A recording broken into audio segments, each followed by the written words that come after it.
की जरूरत है। जब भी शिकार की इच्छा होगी यहाँ आएंगे, आराम से शिकार करके जाएंगे। थोड़े दिनों के बाद राजा शिकार के लिए निकलता है और जैसे ही रामड़ेवास की सरद में प्रवेश करते हैं, जिधर नजर पड़े सौ संत खड़े नजर आए। इधर भी संत, इधर भी संत, इधर भी संत, चारों तरफ महात्मा महात्मा नजर आए। जोधपुर दरबार को लगता है हिमालय के सारे तपस्वी लोग हैं, महात्मा लोग मेरे राज्य की सरद में प्रवेश कर गए। गुप्तचरों को पता ही नहीं चला कब मेरे राज्य में इन्होंने प्रवेश किया। बड़ी बारीकी से सुदूर तक नजर दौड़ाई तो चारों तरफ महात्मा ही महात्मा खड़े थे, लेकिन एक तालाब नाड़ी की पाल पे एक महात्मा बैठे हैं, बाकी सब खड़े हैं। राजा को लगा ये आसन लगा के बैठे हैं, लगता है इन सब के ये गुरु हैं और शिष्य खड़े हैं। जाकर के चरणों में वंदन किया और वंदन करने के बाद कहने लगे, महाराज इतने तपस्वी तपोनिधि मेरे राज्य की सरहद में प्रवेश कर गए, मेरा दुर्भाग्य तो देखो, मुझे पता तक नहीं चल पाया, परिणाम स्वरूप में उनका आदर सत्कार भी नहीं कर पाया। उस पाल पे सुरजनदास जी महाराज बैठे थे। कहने लगे, राजन आप आदर और प्रेम श्रद्धा का भाव प्रकट तो कर रहे हैं, लेकिन इस क्षेत्र में आपका आगमन किस प्रयोजन से हुआ? राजा ने घटना बतलाई, इस तरह से मैं आया था, इस तरह से हिरण देखे थे, मेरे शिकार की मन में आई, मैं शिकार करने की नीयत से यहां आया। सुरजनदास जी ने हाथ पकड़ा अपने हाथ में, दूसरे हाथ से एक सूल कांटा लिया, राजा के हाथ में चुभोया, चिल्लाया जोर से, महाराज दर्द हो रहा है, ऐसा ये वेदना हो रही, हिलाया, सूल चुभी जे करक दुहली गाग पड़ा। सुरजनदास जी कहले, राजन एक नन्ही सी सूल के चुभने से इतनी वेदना, इतनी तकलीफ हो रही है? इन निरीह निर्दोष प्राणियों को तुम हिंसा करते हो, वध करते हो, हलाल करते हो, क्या इनको वेदना नहीं होती? सुरजनदास जी के चरणों में लंबे पड़ करके दंडवत प्रणाम करते हैं, माफी मांगी, ताम्र पत्र जारी किया। आज के बाद मेरे राज्य की सरहद में न मैं शिकार करूंगा और नहीं मैं शिकार किसी को करने दूंगा।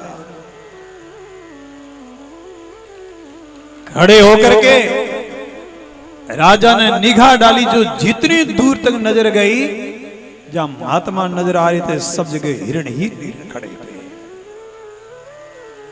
मेरे कहने का भाव, ऐसे सिद्ध संत जीवों को बचाने के लिए अपनी शक्ति का प्रयोग किया,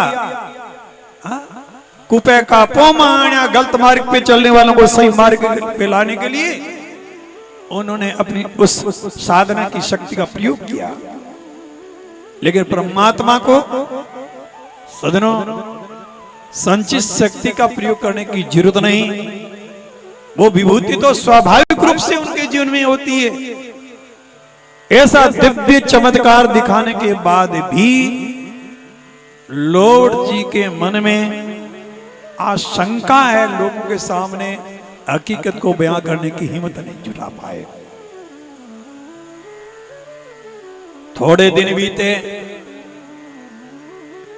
पूरे गांव के लोगों को देखा, हर घर से गोधन को लेके, ग्वाले गायों को लेके समरातल की तरफ चराने जाते हैं।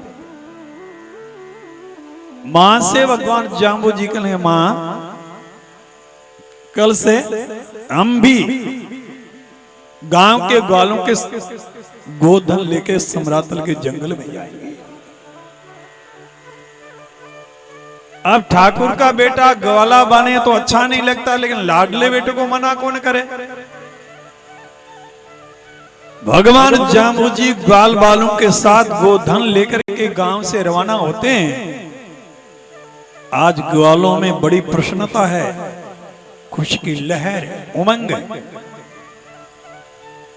परमात्मा के उस जंगल में पदार्पण के साथ धन्य जंगल समरा तले धन्य बाल ग्वाल जाके संग सतगुरु रम्या लाल ने लील बावा। हरे कंकेड़ी धन जा प्रभु की हो परवेश रोकारल बले आवना रम तो वालो वेश। पर चा पशुरो पक्षियां जीवायो तुम जा हुआ पवित्र ज्योत से परची गुप्त निया। धन ध्याड़ो रेणी प्रगट्यो गुरु संसार वील कहे जियो लख्यो तही उतर से भवपा। समरातल के जंगल में जैसे पदार्पण किया, जैसे वनस्पति मुस्कुरा गई, मुंह में चेहरे पे हंसी आने, चेहरा खिलता है ना, पूरा जंगल खिला है। मंद मन समीर बह रही है और समरातल की ओरण का क्षेत्र इतना लंबा चौड़ा जहां ग्वालों को गायों को घेरने की जरूरत नहीं, कितनी दूर खुली चर है। समरातल के उस शिखर टीबे पे आकर के सब ग्वाल बाल बैठे और सब कहने लगे, काना फूसी करने लगे,